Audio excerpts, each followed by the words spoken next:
कोकणातील चाकरमान्यांना जर आपल्या झाडांसहित घराची स्वप्नपूर्ती करायची असेल तर आजचा हा व्हिडिओ तुम्ही शेवटपर्यंत नक्की बघा।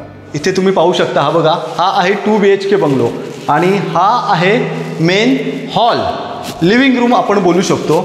इथून वरच्या साईडला जिना दिलेला आहे जिथे अजून एक बेडरूम आपल्याला पाहायला मिळणार आहे आणि तसंच याला 13 युनिटचं बुकिंग जे आहे त्यामध्ये साधारण एक 26,70,000 पासून ते 46 लाखापर्यंत वेगवेगळ्या बजेटची अशी घरं आहेत। ज्याला जसं जमेल तसं तो घेऊ शकतो। 1 BHK मध्ये जे आहे 2670 मध्ये ते 1.5 गुंठा प्लॉट आणि 1 BHK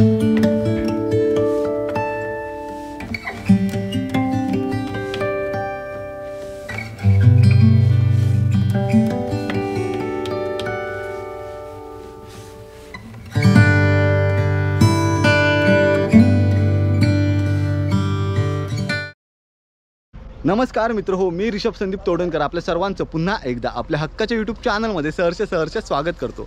मित्र हो, मी आता आहे रॅनकोज कोकणात बंगला सावंतवाडी यांच्या साईटवरती, यांच्या प्रोजेक्टवरती आहे आणि आज मी तुम्हाला दाखवणार आहे की रॅनकोज कोकणात बंगला यांच्या प्रोजेक्टमध्ये कशाप्रकारे घरं बांधली जातात, कशाप्रकारे बंगला बांधून तुम्हाला दिला जातो, यांच्या या प्रोजेक्टमध्ये कोणकोणत्या सोयी सुविधा आहेत। मित्र हो, रॅनकोज कोकणात बंगला यांचा मूळ उद्देश आहे की कोकणातील चाकरमान्यांना त्यांच्या झाडांसहित घराची स्वप्नपूर्ती करून देणे।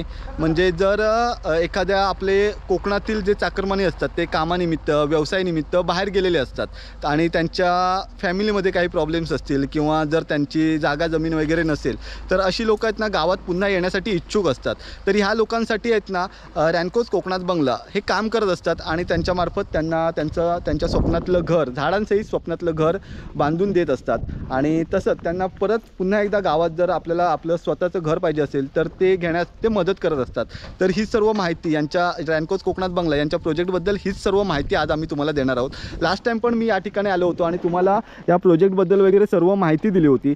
गेल्यावेळी आलो होतो ना तेव्हा इथला प्रोजेक्ट हा सर्व आहेत ना कन्स्ट्रक्शन सुरू होतं, पण आता कुठेतरी हे कन्स्ट्रक्शन आहेत ना इथलं काम हे पूर्णत्वास गेलेलं आहे।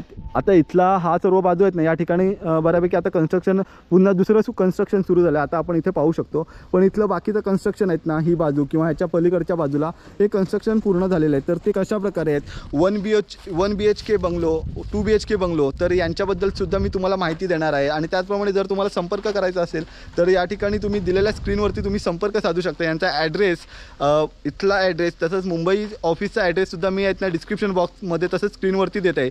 जर तुम्हाला कोणत्याही प्रकारचं जर घर घ्यायचं असेल, तसंच बंगला घ्यायचा असेल तुमचा स्वतःचा, तर तुम्ही यांच्याशी संपर्क साधू शकता। आता मित्र हो, तुम्ही माझ्या मागच्या साईडला पाहू शकता, हे बघा, हे आहे सावंतवाडी रेल्वे स्टेशन आणि आता तिथे तुतारी रेल्वेसुद्धा उभी आहे जी सावंतवाडीवरून साधारण 7:30 ते 8च्या दरम्यान सुटेल। पण आता तुम्हाला हा सावंतवाडी रेल्वे स्टेशनच्या मागची बाजू आहे ही आणि इथून आता तुम्ही पाहू शकता, हा बघा, इथे आता हा रोड वगैरे पण नवीन झालेला आहे। रोडचं काम पण आपल्याला चांगलं पाहायला मिळतं आणि रुंदीकरण पण पाहायला मिळते। सो अशा प्रकारे हे रेल्वे स्टेशन आहे। इथून आता आपण पाहणार आहोत की रेल्वे स्टेशनपासून प्रोजेक्ट किती जवळ आहे तो।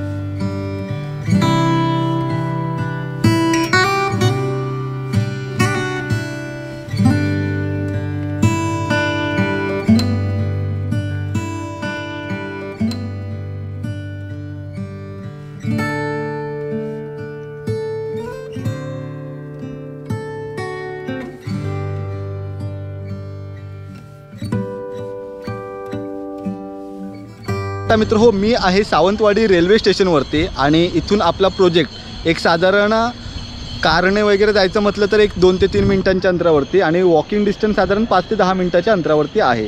तसंच इथून या ज्या ठिकाणी आता आपण आहोत इथून 20 ते 25 किलोमीटरच्या अंतरामध्ये आहेत ना वेगवेगळी पर्यटन स्थळं आहेत, जसं की आणि त्याचप्रमाणे गोवा बॉर्डर इथून एक 12 किलोमीटरच्या अंतरावरती आहेत आणि तसंच इंटरनॅशनल एअरपोर्ट साधारण 35 किलोमीटरच्या अंतरावरती आहे. तसंच इथून पर्यटन स्थळं बोलायचं झालं तर एक रेड्डी गणपती आहे, त्याचप्रमाणे तारकर्ली बीच आहे, आंबोली धबधबा आहे. तर ही सर्व पर्यटन स्थळं आहेत ना एक साधारण 20 ते 25 किलोमीटरच्या अंतरामध्ये अंदाजे आहेत. तर त्या ठिकाणी सुद्धा तुम्हाला ते सुद्धा पर्यटन स्थळंसुद्धा जवळ पडू शकतात. आणि तसंच आता इथून आपण एक तुम्हाला दाखवतो मी कशाप्रकारे इथून आपल्या प्रोजेक्टवरती जाऊ शकतो.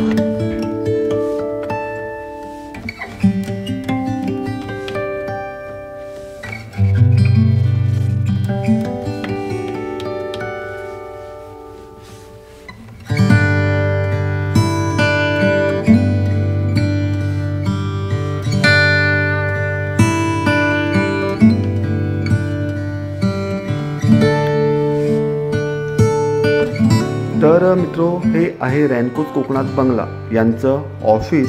तुम्हाला काही चौकशी करायची असेल किंवा काही माहिती हवी असेल तर तुम्ही या ठिकाणी येऊ शकता. रेल्वे स्टेशनपासून कारने अवघ्या 2 ते 3 मिनिटांच्या अंतरावरती.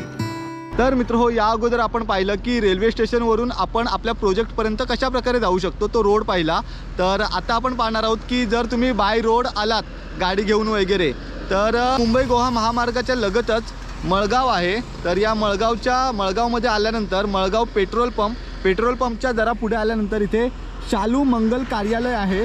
तर शालू मंगल कार्यालयापासून एक साधारण आता आपल्याला पुढे जायचं आहे एक 5 मिनिटाच्या अंतरावरती हा आपला प्रोजेक्ट असणार आहे. तर आता आपण बघूया हा रोड कसा आहे तो.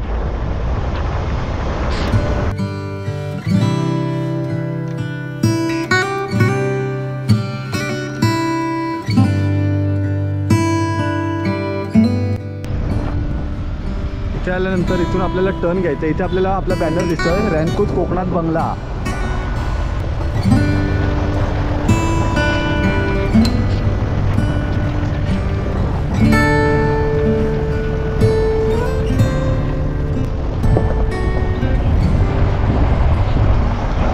हा बघा हा आपला आहे मेन एंट्रन्स इथे. आणि इथून आता आपण पाहू शकतो कशा प्रकारे प्रोजेक्ट सुरू आहेत ते.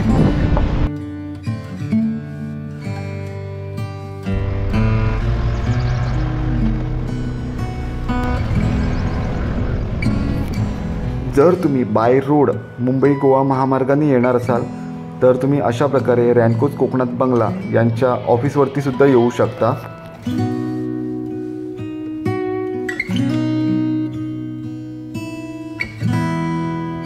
रॅनकोज कोकणात बंगला तर यांच्या या साईटवरती आहेत ना आपण आता 1 BHK आणि 2 BHK बंगलोची माहिती घेणार आहोत. त्याबद्दल तुम्हाला ते बंगलो कसे आहेत आणि त्यांचे रूम वगैरे कसे आहेत तर ते सर्व दाखवणार आहोत. पण ते पुढे जाण्या अगोदर आहेत ना आता आपण आहोत ते म्हणजे रॅनकोज कोकणात बंगला यांच्या श्री स्वामी समर्थ नगर फेज 3 मध्ये इथे.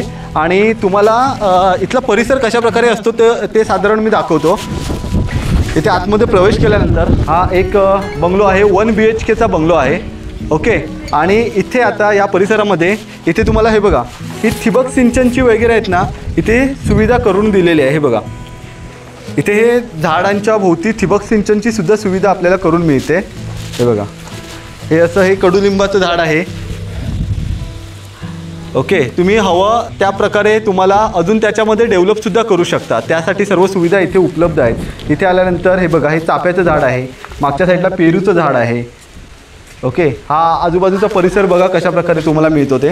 तर यासुद्धा इथे सुविधा आपल्याला करून मिळतात. तसंच ही एक सुविधा या ठिकाणी चांगली आहे की कंपाऊंडच्या बाहेरच आपल्याला हा मीटर बसवून दिला जातो जेणेकरून रीडिंग वगैरे घेणारे येतील ते बाहेरूनच रीडिंग घेऊन जाऊ शकतात. तर मित्रहो आता आपण पाहणार आहोत तो म्हणजे रॅनकोज कोकणात बंगला यांचा 1 BHK बंगलो कशा प्रकारे आहे. आपण आता एंट्री केलेली आहे हॉलमध्ये. सो हा अशा प्रकारे हॉल आहे. हॉलमध्ये तुम्हाला एक खिडकी मिळते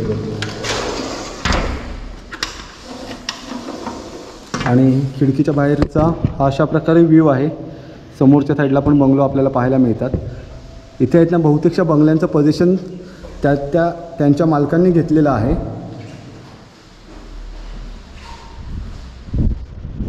अशा प्रकारे सुंदर असा हा हॉल. या ठिकाणी सुद्धा एक खिडकी आपल्याला मिळते. इथे समोरच्या साईडला एक बंगलो आहे, त्याचं काम आता सुरू आहे. आणि मधल्या साईडला पण पॅसेज तुम्ही पाहू शकता किती आहे तो. ह्या बंगल्याचं काम आता सुरू आहे. आणि हॉलमधून नंतर आपण जातो ते म्हणजे किचनमध्ये. किचनसुद्धा प्रशस्त असं आहे. किचन मेन म्हणजे हा महिलांच्या आवडीचा विभाग आहे किचन. आणि त्या ठिकाणी महिलांना तो बऱ्यापैकी मोठा लागतो किचन भाग. आणि इथे आहे, तुम्ही इथे हा बेसिन येणार, इथे वॉशिंग मशीन वगैरे पण ठेवू शकता. त्याचप्रमाणे हा आहे वॉशरूम, बाथरूम.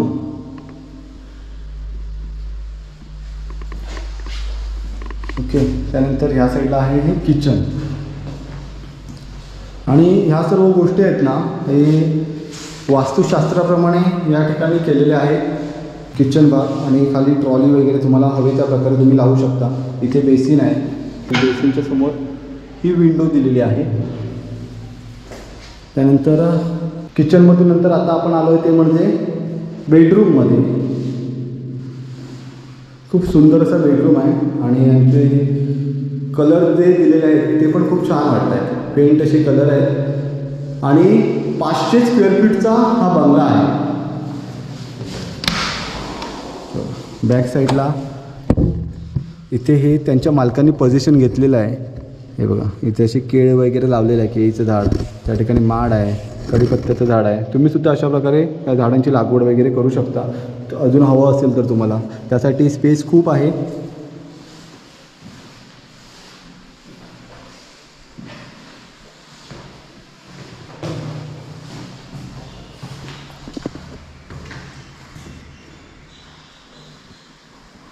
तर मित्रहो, आता या ठिकाणी आपल्याबरोबर आहेत रॅनकोज कोकणात बंगला यांचे प्रमोटर राणे सर. तर नमस्कार सर. नमस्कार. आपल्या चॅनलमध्ये तुमचं स्वागत आहे.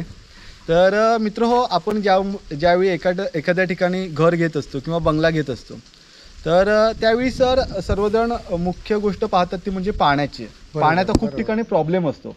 तर आता रॅनकोज कोकणात बंगला यांच्या या प्रोजेक्टवरती हा प्रॉब्लेम तुम्ही कशा प्रकारे सॉल्व्ह केलात, तर याच्याबद्दल आम्हाला थोडक्यात माहिती द्या ना. तुम्ही इथे आता पाहिलं तर आपल्याकडे जवळजवळ फर्स्ट फेज, सेकंड फेज आणि थर्ड फेज असे या स्वामी समर्थ नगरमध्ये आहेत. बरोबर. आणि फर्स्ट फेजमध्ये मग आम्ही बॅकअप देण्यासाठी आणखी पाणी त्यांना मिळावं ह्या दृष्टीने ही अशा प्रकारे विहीर करतो. ओके. ज्या ठिकाणी विहिरीला तुम्ही बघितलं तर अगोदर एक बोरवेल मारली जाते, जी 500 फूट खोलपर्यंत बोरवेल आहे. आणि ती बोरवेल जवळजवळ 500 फूटपर्यंत खोल असल्यामुळे पावसात जेव्हा ही विहीर भरते त्यावेळी ह्या भरलेल्या विहिरीचं पाणी त्या बोरवेलमध्ये स्टोअर होतं. आणि 500 फुटापर्यंत जेवढे क्रॅक्स किंवा जेवढ्या त्याला गॅप्स मिळतील त्या ठिकाणी ते पाणी स्टोअर होतं. तर अशा प्रकारच्या आपण जवळजवळ 4 विहिरी आणखी केलेल्या आहेत. ज्या सेकंड फेजमध्ये जी विहीर आहे त्या विहिरीला सुद्धा जो थर्ड फेजमधल्या विहिरीला पण तुम्ही पाहिलं तर जवळजवळ 7.5 HP पंप हा कंटिन्यू म्हणजे 24 तास मे महिन्यात सुद्धा चालतो. एवढं पाणी त्या विहिरीला लागलेलं आहे. तर आणि हा कालांतराने हा स्टॉक वाढत जातो, कारण जे बोरवेल ज्या खोलीपर्यंत आहे त्यामध्ये जेवढे पण एरिया मिळतात ह्यामध्ये जे स्टोअर होतं पाणी तेच आपल्याला परत वापरायला मिळतं. म्हणून प्रत्येकाने जर अशा पद्धतीने केलं की ज्या ठिकाणी बोर आहे त्याच्यावर अशा प्रकारे जर RCC रिंगवेल केली तर हार्डली एक 10 फुटाची रिंगवेल करायला 25,000 रुपये खर्च येतो. ओके. तर अशा पद्धतीने जर केलं तर पावसात ती बोरवेल फिडिंग होण्याचं काम होईल. कारण केसिंग जे आहे जमिनीपासून 3 फूट वर ठेवून कट केलेलं असतं आणि त्याला बाजूने कॉन्क्रीट केलेलं असतं. कारण जेव्हा न्यूमॅटिक मशीन जेव्हा चालते आणि जेव्हा ड्रिलिंग केलं जातं तेव्हा त्या बाजूने गॅप्स तयार होतात. म्हणून तुम्हाला ते केसिंग जे आहे ते बाजूने कॉन्क्रीट केलं पाहिजे, जेणेकरून बाहेरून माती नाही जाणार आतमध्ये. ओके. आणि फक्त पाणी जे आहे, जो पाण्याचा स्टॉक जो वाढेल ते पाणी तेवढं फीड होईल आणि पाण्याचा स्टॉक वाढेल. म्हणजे आपल्या बोरमध्ये पाणी स्वच्छ पाणी तेवढं राहील, गाळ वगैरे जाणार नाही. आणि गाळ आहे तो बाजूच्या 3 फूट एरियामध्ये तो तिथे गाळ राहील. अशा पद्धतीने त्याची रचना केली जाते. आणि अशा प्रकारच्या विहिरी केल्यामुळे आपल्याकडे पाण्याचा स्रोत जो आहे तो प्रमाणापेक्षा आता जास्त वाढलेला आहे आणि तो पुढेही जाऊन हा वाढत राहणार आहे. कारण इकडचं ग्राउंड टेबल तुम्ही बघितलं तर सगळंच वाढलेलं आहे. ओके. साधारण सर या ठिकाणी आहेत एकूण किती बंगले आहेत? 64 बंगल्यांमध्ये डिवाइड केलेलं आहे. 12 बंगले आहेत ते फर्स्ट फेज बरोबर आहेत आणि तिकडे 52 बंगले आहेत त्यासाठी वेगळ्या 4 विहिरी आहेत आणि ह्याच्यासाठी वेगळ्या 2 विहिरी आहेत. अच्छा. तर अशा प्रकारे पाण्याचं नियोजन केलेलं आहे. त्याला RCC टँक दिली जाते वर. ओके. आणि त्या RCC टँकमधून कंटिन्यू प्रत्येक बंगलोवर जी 1000 लिटरची टाकी असते त्यामध्ये पाणी येतं तो बॉलकॉक जरा खाली गेला 6 इंच की परत त्यातनं पाणी फीड होतं. त्यामुळे 2 दिवस जरी समजा आपल्याला एक वेळ 2 दिवस कधी लाईट नसेल काय नसेल तरी पण आपल्या 1000 लिटरच्या पाण्यामधून आपल्याला पाणी मिळत राहतं. ओके, म्हणजे अशा प्रकारे तर ही सर्व तुम्ही व्यवस्था केलेली आहे बरोबर. पाण्याची. तर मित्र तुम्हाला पाण्याची वगैरे या ठिकाणी सर जसं सांगतात तर कुठलीही चिंता नसणार आहे. आणि तसंच जर तुमच्या ठिकाणी पण असा काही पाण्याचा वगैरे प्रॉब्लेम असेल तर सरांनी एक चांगली आयडिया आपल्याला दिलेली आहे, तर तशा प्रकारे तुम्ही त्यावरती काम करू शकता. तर मित्र हो, रॅन्कोज कोकणात बंगला यांचा आता आपण हा 2 BHK बंगलो पाहणार आहोत. इथे तुम्ही पाहू शकता, हा बघा, हा आहे 2 BHK बंगलो आणि हा आहे मेन हॉल, लिव्हिंग रूम आपण बोलू शकतो. इथून वरच्या साईडला जिना दिलेला आहे जिथे अजून एक बेडरूम आपल्याला पाहायला मिळणार आहे. आणि तसंच याला लागूनच इथे किचन मिळणार आहे आपल्याला. इथे तुम्ही किचन पाहू शकता. एल आकारामध्ये सुंदर असं किचन दिलेलं आहे. किचनच्या दोन्ही साईडला खिडक्या दिलेल्या आहेत, म्हणजे जर एखाद्या महिलेला, एखाद्या गृहिणीला स्वयंपाक करायचा असेल तर निसर्गाचा आनंद घेत त्या गृहिणी स्वयंपाक करू शकतात. खूप सुंदर असं इथलं वातावरण आहे. इथून आजूबाजूला बघताना खूप छान वाटतं आहे. तुम्ही पुढची स्पेस बघू शकता, किती स्पेस मिळणार आहे आपल्याला ती. ओके, तर इथे खाली तुम्ही ट्रॉली वगैरे सुद्धा तुमच्या हिशोबाने काय असेल तर बसवू शकता. इथे एक सुंदर असा हा बेसिन दिलेला आहे. जर तुम्हाला इथे काही ठेवायचं असेल, मिक्सर वगैरे काही, तर ते सुद्धा दिलेलं आहे. वरती हे आपल्याला स्पेस दिलेली आहे, काही आपल्याला किचन संदर्भात सामान वगैरे ठेवायचं असेल तर. महत्त्वाची गोष्ट रॅन्कोज कोकणात बंगला यांची ती म्हणजे की वास्तुशास्त्राप्रमाणे यांचं जे काही घराचं काम असतं तर ते वास्तुशास्त्राप्रमाणे केले जातं. तर खूप सुंदर असा हा हॉल आहे. इथून तुम्ही हॉलमधून पाहू शकता की ह्या साईडला एक खिडकी दिलेली आहे. ओके, आणि हा खिडकीच्या बाहेरचा व्ह्यू. तसंच आता आपण किचन पाहिला, हॉल पाहिला. आता हा आहे 2 BHKचा बेडरूम. तर इथे तुम्ही पाहू शकता, हा आहे बेडरूम, हा बघा. आणि बेडरूममध्ये तुम्हाला एक खिडकी दिलेली आहे. समोर 2 बंगलो आपल्याला पाहायला मिळत आहेत, हे बघा. आणि ह्या साईडला पण एक स्पेस आहे ज्या ठिकाणी तुम्ही तुमच्या हिशोबाने काय असेल तर ते ॲडजस्टमेंट करू शकता. तसंच बेडरूममध्ये हा स्मार्ट बेडरूम आपण बोलू शकतो. इथे एक दिलेला आहे, तो म्हणजे वॉशरूम. हा बघा, हा आहे वॉशरूम, ज्या ठिकाणी आपल्याला बेडरूममध्येच अटॅच वॉशरूम मिळतो आहे, टॉयलेट वॉशरूम. इथे आपण पाहू शकतो एक मस्तपैकी खूप सुंदर असा हा जिना देण्यात आलेला आहे. इथे पण बघा, इथे पण एक स्पेस मिळते आपल्याला. त्या ठिकाणी पण जर तुम्ही काही ठेवायचं असेल तर ठेवू शकता. असो, तर मित्रो हा बघा, हा आहे 2 BHK मधला दुसरा बेडरूम. ओके मित्रो, टोटल 2 BHK बंगलो आपल्याला पाहायला मिळतं. तर हा एकूण 950 स्क्वेअर फीटचा बंगलो आहे. आणि तसंच इथे आहे हा वॉशरूम, ज्या ठिकाणी टॉयलेट आणि वॉशरूम इथे आहे. बेसिन पण आपल्याला या ठिकाणी मिळतो. तसंच इथून बाहेर आल्यानंतर आपण टेरेसवरती जाऊ शकतो. एक नंबर, खूप मस्त असा इथला व्ह्यू आहे. हे बघा, इथून बाजूला ना ह्या साईडने पूर्ण डोंगर आहेत. आणि ह्या साईडला हे जवळजवळ एक 50 ते 55 बंगलो असतील. इथे ह्या साईडला काही थोडे बंगलो आहेत. एकूण जे काही 60 ते 64 बंगले आहेत तर त्यापैकी. आणि तसंच इथे हा पूर्ण असा भव्य असा आपल्याला टेरेस पाहायला मिळतो. आणि इथे आहेत ना मित्रो, जर तुम्हाला अजून काही म्हणजे आता हा ओपन टेरेस आहे. ओके, इथे तुम्ही पत्रे वगैरे टाकून आहेत ना एक अजून सुंदर प्रकारे त्याला डेव्हलप करू शकता. ज्यामुळे आहेत ना, तर तुम्हाला उन्हाचा वगैरे त्रास नको असेल तर तुम्ही दिवसाचे वगैरे येऊन इथे बसू शकता. पावसात जर तुम्हाला टेरेसचा आनंद घ्यायचा असेल तर त्यावेळी पावसात पण तुम्ही त्याचा आनंद घेऊ शकता. त्यासाठी तुम्हाला जरा पत्रे वगैरे घालावे लागतील. आता इथून हा अशा प्रकारे व्ह्यू आहे. तसंच ही स्पेससुद्धा आपली आहे. ही बघा, 2 BHKमध्ये आपल्याला ही अशा प्रकारे आपली स्पेससुद्धा मिळते. इथे तुम्ही वेगवेगळ्या प्रकारे आपल्याला हवं तसं गार्डनसुद्धा डेव्हलप करू शकता. तसंच या ठिकाणी आपल्याला झाडं वगैरे लावून मिळतात, ती गोष्ट वेगळीच आहे. पण इथे ह्या साईडला तुम्ही बघू शकता, हा बघा, हा एक बंगलो आहे इथे. तसंच पाठच्या साईडला आहेत ना पूर्ण बंगलो आपल्याला पाहायला मिळतात. सो असा हा 2 BHKमधला बंगलो आपल्याला पाहायला मिळतो.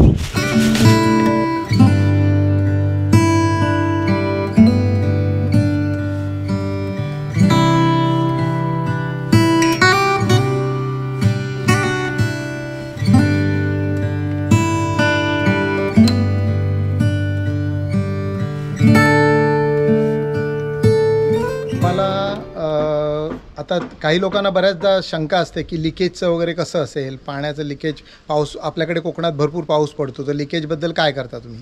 तर तुम्ही जर हा सरफेस जर बघितला ना तर तुम्हाला जाणवेल की आपण जे स्लॅब कास्ट करतो त्यावेळी ते संपूर्ण व्हायब्रेटर वगैरे लावून आणि केमिकल्स टाकून आणि प्लस त्याला ज्या प्रिकॉशन घेतला जातं प्लास्टिक वगैरे पूर्ण अंतरून त्यावर मग स्टील बाइंडिंग केलं जातं, जेणेकरून सिपेज वगैरे होऊन स्लॅबमध्ये आतमध्ये गॅप्स होऊ नयेत म्हणून. बरोबर. आणि त्यामुळे ह्याचं स्लॅब कास्ट केल्या जेव्हा आम्ही पाणी संपूर्ण तुंबवतो ना तेव्हाच तुम्हाला जाणवेल की सिंगल लिकेज नाही आहे म्हणून. ओके. आणि त्यानंतर परत ह्याला जे वॉटरप्रूफिंग केलं जातं वर घोटाई वगैरे करून, हां, तर ती क्वालिटी ही तुम्हाला समोर नजरेसमोर आहे. बरोबर. त्यामुळे तुम्हाला लिकेजचा वगैरे इश्यू येत नाही असं आहे. त्यामुळे तुम्ही ह्यामध्ये पाण्याला जाण्यासाठी वगैरे संपूर्ण जर गोलाई वगैरे जर बघितली संपूर्ण भिंतीच्या बाजूला, बरोबर, तर ती अगदी व्यवस्थित केलेली आहे. पाणी झपकन वाहून जातं, पाणी टिकून राहत नाही. बरोबर. तर त्यामुळे लिकेजचे इश्यू वगैरे असे येत नाही, असा इश्यू आहे. इथे तुम्ही पाहू शकता, हे बघा, येस येस, या ठिकाणी आहेत ना भिंतीबरोबर पाणी साठून राहत नाही, इथून पाणी डायरेक्ट खालीच जाऊ शकतं. तर ती सर्व काळजी या ठिकाणी घेतलेली आहे. हां, स्लोप सर्व व्यवस्थित आहे, तर त्यामुळे लिकेजचा वगैरे प्रॉब्लेम येऊ शकत नाही. तर सर, आता रॅनकोज कोकणात बंगला याबद्दल आम्हाला थोडक्यात माहिती द्या ना. म्हणजे या ठिकाणी आता साधारण किती बंगले आहेत, आणि जर प्राइसिंगबद्दल माहिती किंवा लोनबद्दल, एखाद्या जर कोणाला लोन करायचं असेल तर कशा प्रकारे लोन करू शकतो? टोटल या ठिकाणी 64 बंगल्यांपैकी आता 13 युनिट बॅलन्स आहेत. ओके. आणि बाकी युनिट सोल्ड आउट आहेत आणि त्यांची कामं चालू आहेत. आता तुम्ही पाहताय की गेल्या वर्षभरात किती फास्ट कामं झाली आहेत. बरोबर. तर तसंच आता हे 13 युनिटचं बुकिंग जे आहे त्यामध्ये साधारण एक 26,70,000 पासून ते 46 लाखापर्यंत वेगवेगळ्या बजेटची अशी घरं आहेत. ज्याला जसं जमेल तसं तो घेऊ शकतो. 1 BHK मध्ये जे आहे 26-70 ते 1.5 गुंठा प्लॉट आणि 1 BHK बंगला. आता आपण मगाशी बघितलं की तुम्हाला जे रोमध्ये दाखवले आहेत ते 1 BHK बंगलो आहेत. आणि आता तुम्ही जो पाहणार आहात 2 BHK बंगलो, हा 2 BHK बंगलो जो आहे तो साधारण 46 लाखापर्यंत जातो, कारण तो 3 गुंठे प्लॉटवर आहे. आणि 2 BHK बंगलो जर आपण 1.5 गुंठे प्लॉटवर घेतला तर तो तुम्हाला तो 33 लाखापासून पुढे वगैरे असा मिळतो. ओके. तर जसं तुम्ही प्लॉट आणि बंगलो ह्याच्या साईजमध्ये डिफर करत जाता तसं तुमचं बजेट चेंज होत जातं. तर साधारण मी तुम्हाला आयडिया दिली की कसं 1 BHK आणि 2 BHK प्राइसिंग राहील. आता यामध्ये 1 RK पण घेऊ शकतात. मग 1 RKचं बजेट अजून 26,70,000 कमी होऊ शकतं, पण ते ज्याची जशी रिक्वायरमेंट असेल त्याप्रमाणे. ओके. मग त्याप्रमाणे ह्या बजेटमध्ये जर तुम्ही लोन घेणार असाल तर तुम्हाला 85% लोन मिळतं आणि 15% ते तुम्हाला डाऊन पेमेंट करायला लागतं. ओके. आणि बँक जे आहे ते तुम्हाला मुंबईमधून जर करायचं असेल तर सारस्वत बँक वगैरे आहे.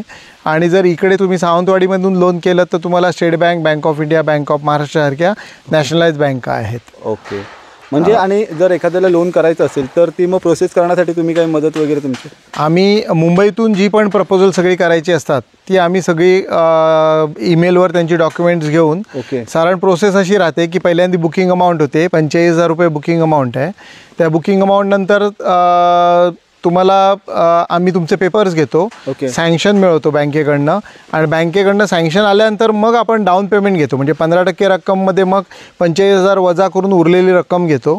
आणि ती रक्कम आली की आपण रजिस्ट्रेशन करून देतो. साठे करार, ॲग्रीमेंट टू सेल झालं तुमचं, साठे करार झाला, बँकेचं लिगल मॉर्गेज झालं की बँक फर्दर डिस्बर्समेंट आम्हाला करते. मग बँकेचे ऑफिसर, बँक मॅनेजर, व्हॅल्युअर किंवा आर्किटेक्ट यांच्या व्हिजिट होऊन त्यानंतर ते स्टेज वाईज पेमेंट करत जातात पुढचं. जसं फाउंडेशन आहे, मग slab, ground floor slab, first floor slab, मग तुमचं प्लास्टरिंग, आणि अशा स्टेज वाईज पेमेंट बँक करत जातं.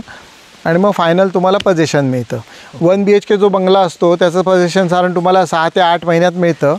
आणि आपण पेपरवर लिहिताना आम्ही 12 महिने लिहितो. आणि G+1 जो असतो त्याचं पोझिशन साधारण तुम्हाला 12 महिन्याच्या आत मिळतं, पण आम्ही लिहिताना 15 महिने लिहितो. अशा पद्धतीने ही कामं होतात. आता जी आपण पोझिशन दिली आहे ती सगळी 6 ते 8 आणि 1 वर्षाच्या आतच सगळी पोझिशन दिलेली आहेत. ओके, ठीक. त्याचप्रमाणे सर, जर आता इथे जर म्हणजे 64 बंगले होते तुमचे, आणि या अगोदर पण तुमच्या खूप सारे साईट झालेले आहेत, तर इथल्या म्हणजे कोकणातील लोकांचा रिस्पॉन्स कसा आहे? आणि साधारण म्हणजे असं बोललं जातं की परप्रांती वगैरे कोकणात येतील वगैरे, काय असं भरपूर ठिकाणी असं चालू असतं, पण आता इथे आपल्या इथे रिस्पॉन्स कशा प्रकारे मिळतो तुम्हाला? काय मला विचाराल तर मी तुम्हाला ठामपणे सांगू शकतो की आम्ही जी 350 बंगल्यांची अगोदरच्या 6 साईटमध्ये जी पोझिशन दिली त्यामध्ये सगळे ज्यांची घरं ह्या संपूर्ण कोकणात देवगडपासून ते अप टू वेंगुर्ला शिरोड्यापर्यंत ते दोडामार्गपर्यंत म्हणजे ह्या संपूर्ण सिंधुदुर्ग जिल्ह्यातनं आणि रत्नागिरी जिल्ह्यातनं जी लोकं या ठिकाणी आली त्यांची जॉईंट फॅमिलीत घरं आहेत आणि त्यांना स्वतःची फॅमिली जशी वाढत जाते, जशी लोकं वाढत जातात तशी आणखी घरांची गरज पडते. त्याप्रमाणे लोक आपलं स्वतःचं घर एक पाहिजे म्हणून या ठिकाणी घर घेतात कोकणामध्ये. आणि आपल्याकडे तोच काउंट आहे संपूर्ण. आणि आता ही जी काय 64 घरं आपण दिली आहेत या 64 घरांपैकी आता जवळजवळ 51 घरांचे आम्ही ऑलरेडी पोझिशन म्हणजे देतोय, आता चालू आहेत कामं.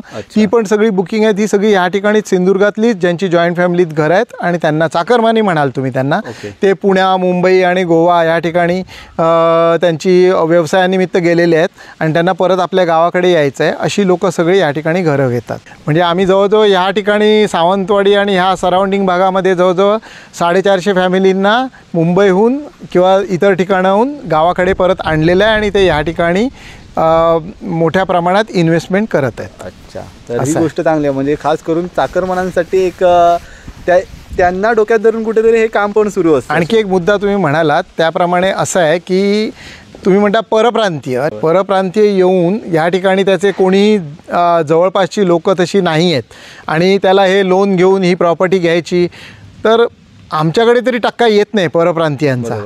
तो इतरांचा मला माहीत नाही, फ्लॅटमध्ये वगैरे कदाचित बुकिंग करत असेल, पण ह्या ठिकाणी तरी बंगलो प्रोजेक्टमध्ये आणि अशा ठिकाणी तरी परप्रांतीय इंटरेस्टेड नाही आहेत, अजून तेवढेसे नाही आहेत. आणि गोवा साईडला वगैरे जास्त वाढले असतील लोकांच्या आकडेवारीप्रमाणे, तर कारण त्यांना तिथे व्यवसायातनं उत्पन्न होतं तेव्हा ते तिथे स्थायिक होतात. तर आपल्या इकडे अजून म्हणतात तसं व्हर्जिन आहे एरिया आणि या व्हर्जिन एरियामध्ये फक्त जॉईंट फॅमिलीतलीच लोकं तुम्हाला जास्त बघायला मिळतील. तर मित्र अशा प्रकारे राणे सरांनी खूप सुंदर अशी आपल्याला माहिती दिलेली आहे. जर कोणाला रॅन्कोज कोकणात बंगला या ठिकाणी आपल्या स्वप्नातलं घर घ्यायचं असेल, इथे पोझिशन घ्यायचं असेल, तर राणे सरांच्या या कंपनीचा मी इथे कॉन्टॅक्ट नंबर त्याचप्रमाणे ॲड्रेस खाली डिस्क्रिप्शन बॉक्समध्ये तसंच स्क्रीनवरती वेळोवेळी दिलेला आहे, तिथे तुम्ही संपर्क साधू शकता. त्याचप्रमाणे मुंबईमध्ये सर आपलं ऑफिस नेमकं कुठे आहे? सांताक्रूज पूर्व आणि कुर्ला वेस्ट ह्याच्या मधोमध विद्यानगरी मार्ग आहे, त्या विद्यानगरी मार्गवर L&T फायनान्सच्या बाजूला आमचं ऑफिस आहे. ओके, त्याचा ॲड्रेस आणि कॉन्टॅक्ट नंबर मी देतच आहे. जर तुम्हाला त्या ठिकाणी जाऊन काही चौकशी करायची असेल किंवा इथे येऊन चौकशी करायची असेल तर तुम्ही करू शकता. मित्र आजचा हा व्लॉग कसा वाटला मला कमेंट बॉक्समध्ये नक्की सांगा आणि व्हिडिओ कसा वाटला ते सुद्धा कमेंट बॉक्समध्ये नक्की सांगा. व्हिडिओ आवडला तर व्हिडिओला लाईक करा आणि चॅनलवरती नवीन असेल तर चॅनलला सबस्क्राईब करायला विसरू नका. धन्यवाद. थँक्यू.